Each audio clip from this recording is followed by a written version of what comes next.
Back on Sports 225, coming down the home stretch. Glenn Guilbeau is with me. He is the LSU beat writer for the Gannett News Service, who has, I think we talked about that in the spring, but Glenn went to Missouri. And Missouri, of course, joins the SEC along with Texas A&M. And I think we talked about it right after it happened. Right. What's that going to be like in football for that? Well, Missouri's will be a great town to go to for LSU fans. It's a classic college town. It was considered for Animal House. I know it was, and they turned it down. Right, they did turn it down because it wasn't, the type of effect or element they wanted on campus, a bunch of boozers and everything. So they went to a school in Oregon. I've been there, and they got plenty of places to drink and hang out and party down. And they have two women's colleges right there, two like hotty-toddy women's colleges, Stevens College and I think Columbia College. And but it's a cool school because it's a state school, but it's unlike LSU, which is kind of out in the pasture in a way.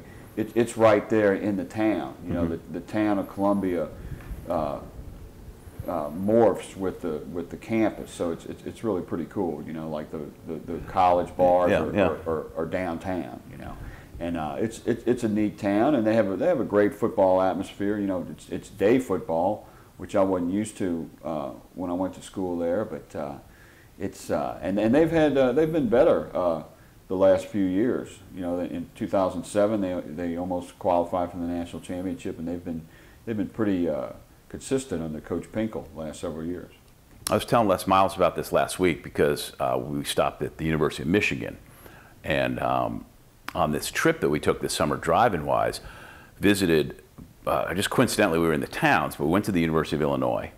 I didn't go see I saw the football stadium from afar. Went to the University of Wisconsin, stopped there specifically to go take a walk, have lunch, and Wisconsin is again another place where it blends right in with the city. And then it's on these great lakes, these beautiful, beautiful lakes, not the Great Lakes, but beautiful lakes. Mm-hmm. And then stopped at Michigan, which is another school. Describe the way it blends right in with the city of Ann Arbor. Right. And beautiful campus. And then, as they say, the Ohio State University. And I said this to Les too. The Ohio State University, with everyone there on a given day, graduates and undergraduates, is something like 68,000 students. And the Horseshoe is right there in the middle of campus, and their facilities are unbelievable. But the place is so big, it makes a place like LSU almost look like a junior college. Wow. It's that big. Wow. The towns are really nice. And, Columbus is just okay, I don't know. But downtown Columbus done a nice job of rejuvenating itself, if you will. And, but it's 68,000. Wow. Missouri's not that big. Yeah, but Missouri still is a big place. Oh, yeah, and then of course Texas A&M coming in too. It's interesting. Yeah, and that's going to be a great road game this year because Houston's a great town that you and I like to go to, and I think people from here go to a lot. And I think a lot of people stay in Houston and then go into the Texas A&M game. But that's going to be an interesting game, and it falls in a real critical part of LSU's schedule right before the Alabama game, before an open week. Glenn Guilbeau is with me. I'm Lee Feinswog. If you're just tuning in to Sports 225, things that you've missed. Well, I went out on the bluff earlier and spoke with Southern University football coach Stump Mitchell, and we had a break feature about BMX racing. And one of the things that Stump Mitchell told me about, I wanted to ask Glenn what he thought, and this is kind of getting back to Tyrann Mathieu. Assuming, who knows, by the time we come out on Thursday, he could already be enrolled someplace. But Stump Mitchell told me that no one would return his calls, and that they tried to talk to Mathieu and see if he would want to go there, and basically made it sound like they got shut out of that deal. And then in the paper Tuesday there was a story about Jackson State maybe being in the same kind of situation. We heard last week that Mathieu went to McNeese, interviewed there. I guess that's the way you'd put it, right? Checked it out. What is your feeling about where he would end up? Because you're also of the thought that he won't be at LSU, right? Well, I mean, I was told yesterday that he was thinking about going to school at LSU and not playing and just trying to get his life together, which might be a good idea for him. But if he does play, I think it'd be good for him to probably get out of Baton Rouge, just to get to a new place. But you know, wherever he goes, he's going to play and he's going to make plays, and the NFL is going to see him, you know, and he's going to enhance his draft prospects by playing well and by not getting into trouble. So, you know, I think it behooves him to play somewhere. All right, we'll put that to rest. Okay, so practices are now closed. Not even for the first few minutes. You can't go in there like before. Right. Yeah, they're completely closed. Now, do you think is that typical of every year, or you think that's because there might be other things going on? Because I think one of the things that all the media people do as soon as they go there is they start taking inventory. Who's here and who's not here. Sure, it becomes a role-taking thing because you're not there long enough to really do anything else.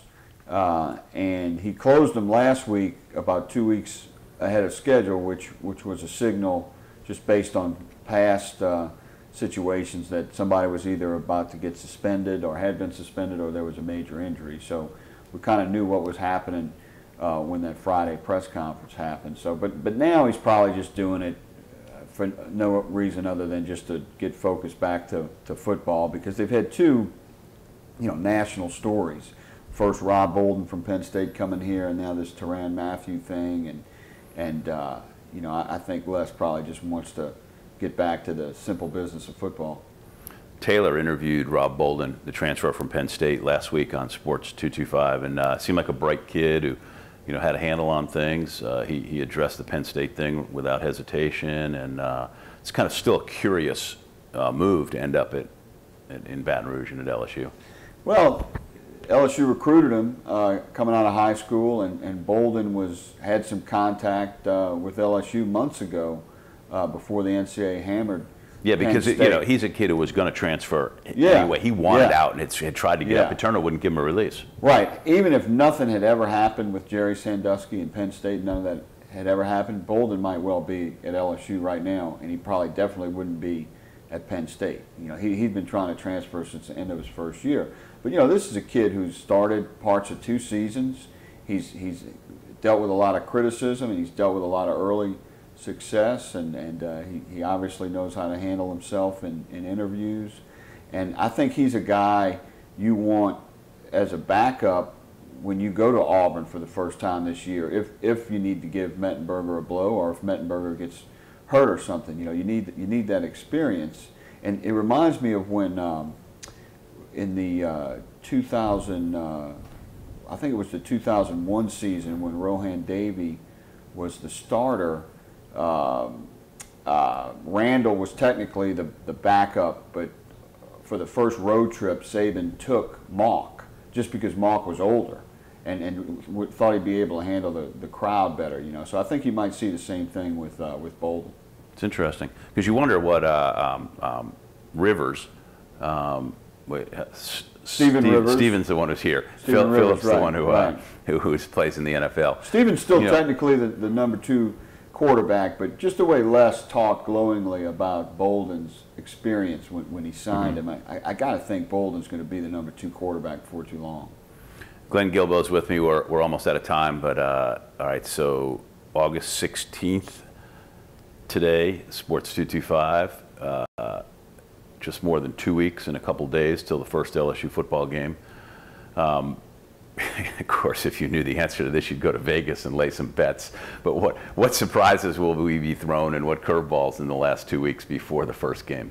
I don't think anything's going to happen with LSU. I think Tyrann will decide on a school and go there, and I think we'll have a quiet couple of weeks between now and the opener against the school depicted in Unnecessary Roughness.